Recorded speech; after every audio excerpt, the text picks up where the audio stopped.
Hey everybody, welcome. This is Lotus with Art of Sacred Embodiment. Wanted to chat a little bit today about our personalities.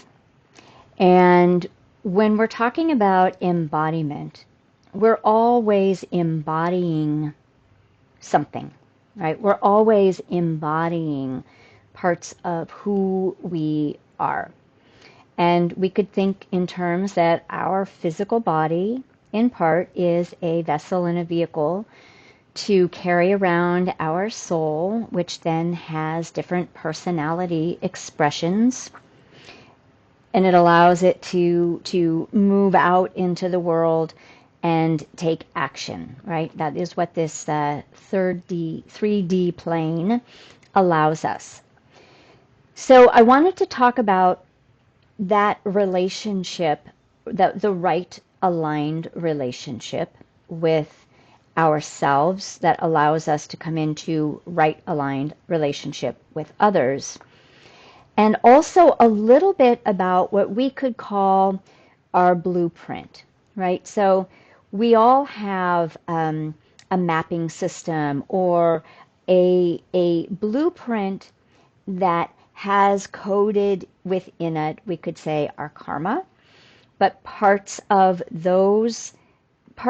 us that are here to express certain things innately, right? They're innately a part of us. One of the things that I love is the different personality mapping systems. So I usually use the Enneagram, but there's also human design, there's gene keys. I also really love to use the Ayurvedic dosha understanding for clients. And I think there are probably a couple others. Astrology can be that as well. Because even though they may not be across the board 100% accurate for everything, in my experience, it definitely gives good information for me to know myself better, right? For others to know themselves better. And within a lot of those systems, we get to see the shadow side of those qualities or traits that we carry. And then there's the light side, right? So our highest expression, and we could say our lower expression. And I'm just going to use as a very basic reference, like super simple. And I'm not a pro at the Enneagram by any means, but I do use it in my work. And then if people feel really drawn to dig deeper, if they're drawn to that specific system, then that's awesome. But I do like to use it as reference points to help people to understand how they're operating and have less judgment on how we're operating too, as we recognize like, oh, this has already been sort of coded into how I tick. So if we were to look at, let's say for instance, a people pleaser or the caregiver type personality. There is an intrinsic deep love that they have. They're very compassionate, right? And there's a way in which they their heart is really sensitive, and for a two, as a people pleaser or caregiver, they also are going to have a tendency to be very sensitive in the way that they don't want to be rejected, they want to be liked, they don't want to upset the apple cart, these type of things. So the light side of a personality that can be very caring and loving and compassionate, if it isn't motivated from a healthy, we could say, egoic structure, right? And my guru, when I first started on my path, talked in his talks that first we have to have a solid ego structure before that ego structure can start to be dismantled and give give permission to let go into that dismantling. And I thought that was super interesting, right? So psychologically, we want to have a level that is stable, and then we ideally can move into the spiritual realms, maybe with a little bit more clarity, ease, or grace. But I think these days it's all sort of happening so fast for so many people that it's all mushed into one. So if I'm feeling really compassionate and giving, and my generosity is coming from a pure space, I'm most likely also going to know when it's not appropriate for me, right? When I'm a little taxed, when I might be tired, when I don't really have the energy to give, and I will be able to say, I don't have it right now. I'm not available right now to support you, to help you. Let's circle back around when I do have that capacity, because I'm going to know how to set a boundary. The shadow aspect of this is that all of our attention and energy goes out because we're worried deeply about rejection, abandonment, not being loved, not being liked, and perhaps we don't like conflict. So we're going to kind of give and give and give a lot of ourselves away until perhaps then we get resentful and angry because our generosity may not be being respected. But it also may be that we haven't respected our boundaries, and so our generosity and our care for others has gotten a little bit twisted within us. And so it comes out, though, that other people have taken advantage. Now, I'm not saying that there aren't real advantage being taken, but the point is that when we know our strengths, it's also going to be important to know what the weaknesses are of those strengths. And our blueprint comes forth. It shows us like what we're here to do, how we're here to be. When we're able to pay attention and listen, and ideally we're able to resolve whatever ways our strengths and maybe our giving nature has been distorted. So what's another example? So let's say, for instance, let me use one for myself, right? Enneagram, I'm a 4. So I really love my individuation. I am not a joiner. I'm not a conformer. I will go in the complete opposite direction of what the majority says in order to maintain my individual experience. So this has really served me in tremendous ways, right? It has set my path. I feel like I've honored it, and I have benefited in many ways from that. The other side of that is that I tend to have to reinvent my wheel all the time because I don't take in what could be helpful from other people's perspective, or maybe that they've gone before me, and I don't have to reinvent the wheel completely. I can just sort of tweak it here and there. But my dedication, right, to not conforming can be very wearing in many ways, and it also can keep me rather isolated, and it can also keep me from, um, let's say, really listening with objectivity and observation to larger paradigms that might really be of service. Because if I don't want to conform, there are very few things that I will sort of jump on the wagon, and some of those things might actually be beneficial. So that's a bit of my shadow or my light. And then another one is like melancholy.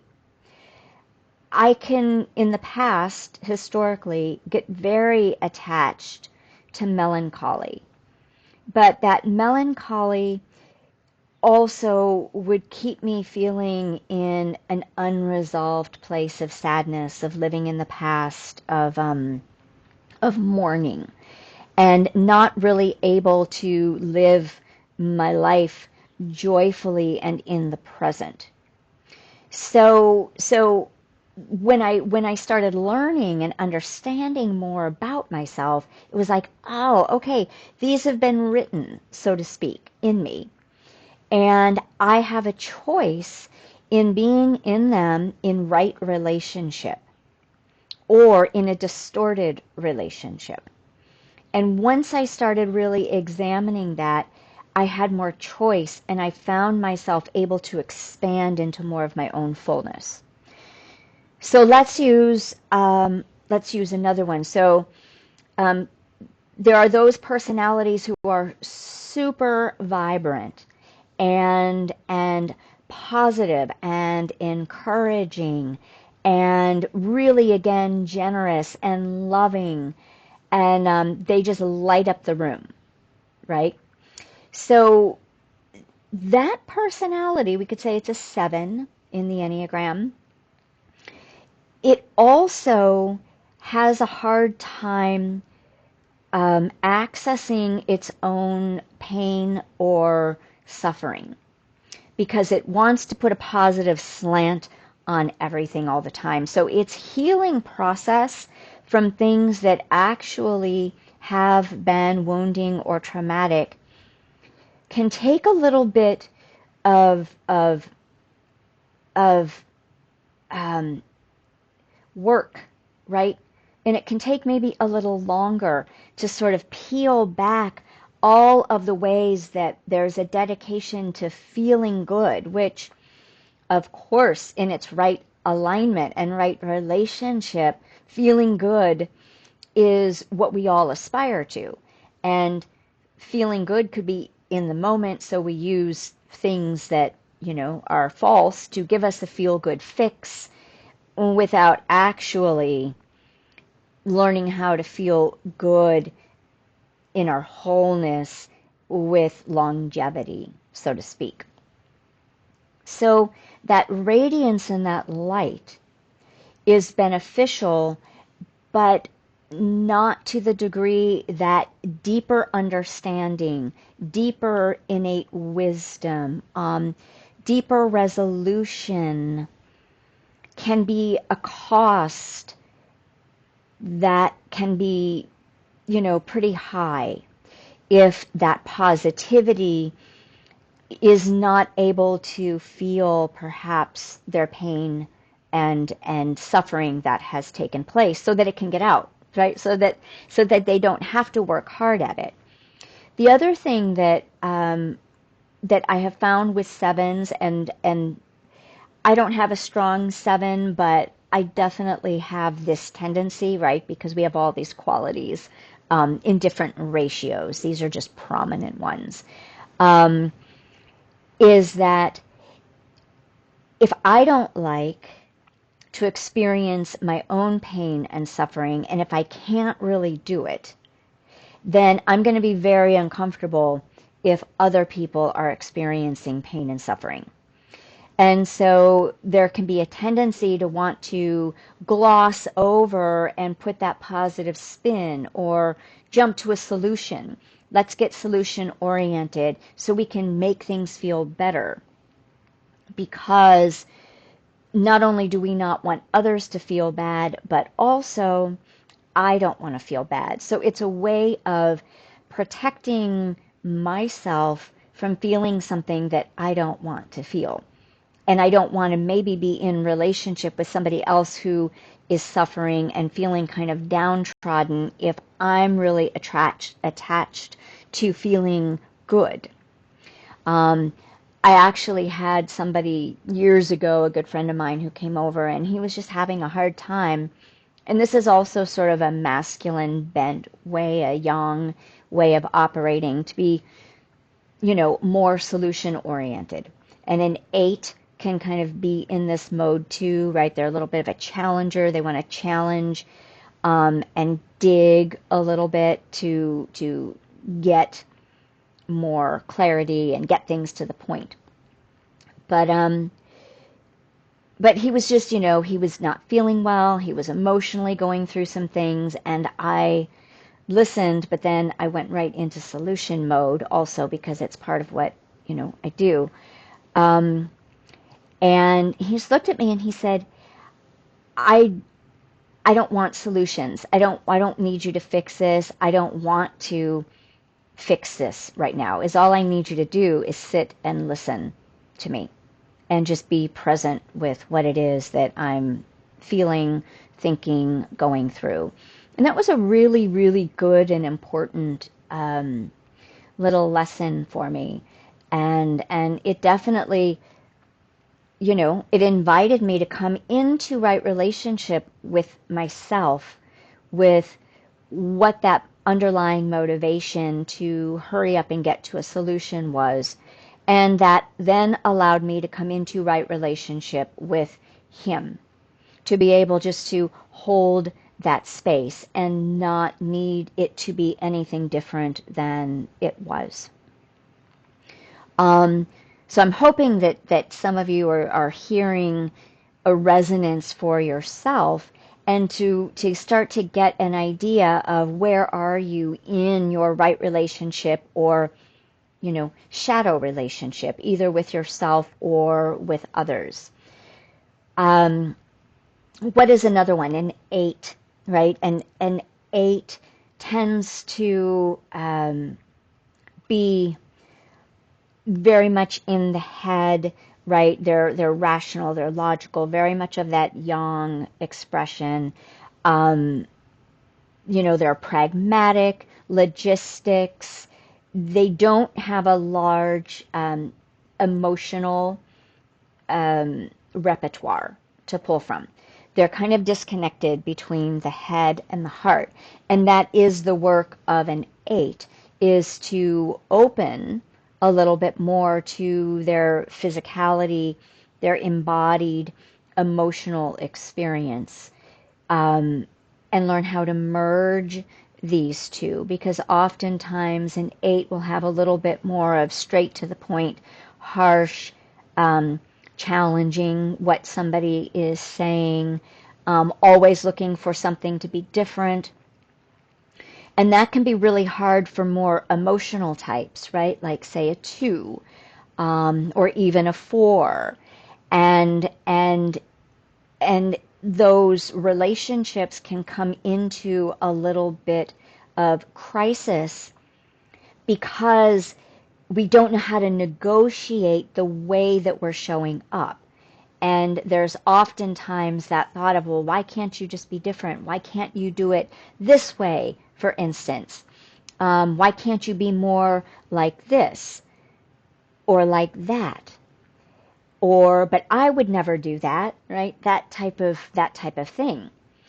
And it's really important to recognize that we all intrinsically have these different blueprints, very different qualities of expression that we're here to learn from, learn about ourselves, and find a way of coming into harmonious relationship with another. And these maps are super helpful for that. That's why I love them so much, because we can go into or have relationships that are just so challenging and have been challenging for a long period of time. And it keeps butting against itself, right? But when we understand this, then we can understand, like, oh, okay, this is how I need to understand myself better, and I can understand you better. And then we can ascertain, wow, is this a good aligned match for whatever purpose our relationship is? Or do we need to shift our relationship because neither of us are actually going to get maybe what we truly want or what we truly need? And I had a great conversation with this with a friend recently who is an 8 and I am a 4. So when I communicate, I have a lot of words, I have a lot of emotions, I have a lot of sensory awareness, and and she has a lot more pragmatic, practical, to the point. And we finally were talking about, like, yeah, this is just such an interesting friendship. We both really care about each other and love each other. And how do we come into right expression of ourselves for the highest good of the relationship if we choose to keep the relationship? And this recognition that neither of us are wrong or bad, we just need to understand where we're at and then meet at that point. Because there are things that she won't be able to really experience or get from me, and there are things that I won't really be able to experience or receive within this relationship with her. So that relationship with, right, needed first a fine tuning within ourselves to recognize what is true for us, right? What is true for actually this part of who I am? What is its highest expression? And how do we, right, continue in the dynamic that we've created, or does it need to change? Or do we grow apart? So whenever we look at mapping systems, they can just be so informative and so helpful and bring more harmony and balance, clear seeing, deeper knowing of why certain relationships are not working and why those that are working really work, right? Because perhaps we have, those blueprints that fit better together. And some of these might fit great for periods of time, parts of our lives. And then if we shift and morph into a different blueprint expression, then they're not going to fall the same anymore. For instance, I historically was very much a 4 with a 3 wing in the Enneagram. And that 3 wing is very much a doer, very much, entrepreneurial, a lot of fire, a lot of, just like kind of, workaholic expressions for me. It was workaholic expressions. And it was great for the time it was great for. I thrived. I loved it. I loved the creativity. I loved doing my own thing. And it worked for my marriage and that relationship and that partnership, and everything fit. And then when I hit like my 50s, I kind of morphed into this 5 more, and meaning a 4 with a 5 wing. And that 5 is much more, a little bit more reclusive, much more of that internalized ways of operating, and I've always been that, but my 3 sort of put the 5 to the background, and much more introversion started coming out, and you know, guarding my energy more and my time more, and because I felt just like I just wanted to be quiet more, I wanted to relax more, I wanted to be outside more, I didn't want to be pulled out of my center, I didn't have things that I wanted to do, and there are a lot of other things going on as well. But as that started happening, my needs started changing, my wants, who I was started changing, and I had to form a new relationship within this new construct of my 4 with a 5 wing.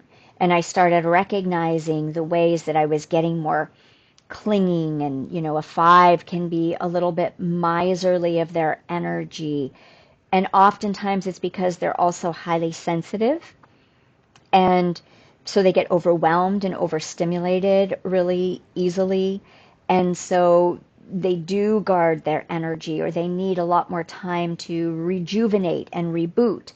And if they don't get that, they kind of close down more. So I began to understand what I was doing, and the whys, and the how to stay in right relationship with this new configuration of my blueprint and who I was. And I was able to understand other people in my life who, or times where I would sort of shut down and would feel maybe guilty or bad or ashamed, and like I wasn't able to suit up and show up, so to speak. But it was this 5 that would come in from the background and try to take care of me and try to, balance me. And so I started listening and honoring that expression of me more, and allowing that to become the new balance for myself and my life. And that didn't work as well with my marriage, right? So we had to shift our dynamic and our relationship, and who we were 16 years later into who we are now, and what's needed and wanted, and all of that. So it gives us information. It gives people in our lives information to come together with a higher level of awareness, which then affords us a higher level of operating, which affords us then to embody more consciously who we're truly here to be at any given time, and walk that next expression through life, and recognize that, especially if we're on a healing journey or an awakening journey, we're going to be changing who we are rapidly. And the easier we can roll with those changes and allow who we're becoming to inform us what is right and true about the rest of our world around us, and come into the next level of divine aligning, the more ease and grace will travel. The less heartbreak we actually need to have, because we have more awareness, and there doesn't have to be as deep of struggles or taking things personally, or clinging to old jobs, old people, old places, old things. So embodiment has so many different layers. When I first named my work Art of Sacred Embodiment, it was like the very beginning expression, and it just has, but it was true, right? My innate, part of my innate blueprint has always been embodiment, has always been this internal connection from the time I was little. So our blueprints inform us. When we can watch and observe when we're in our truest element, we're seeing an expression of our blueprint. And our blueprint has many layers and levels. We can look at it as like that lotus flower that, right, that just continues to unfold until it gets to that 1,000-petaled lotus, which is the true blueprint that it's always been. But there's been, right, like smaller, I can't find the right way to point, right? Different amounts of petals along the way. So I hope this is helpful, and I hope that this was kind of a fun little exploration for you. And if you're interested in the Enneagram, I highly recommend checking it out, or maybe you already, have dove into that and maybe it resonated with you, maybe it didn't, I don't know. But yeah, I hope that was helpful and just gives you a sneak peek at some of this, the deeper work of embodiment that we're all doing right now, whether we call it that or not. All right. Blessings on your path and on your journey. You can find me at lotuslindley.net. Take care.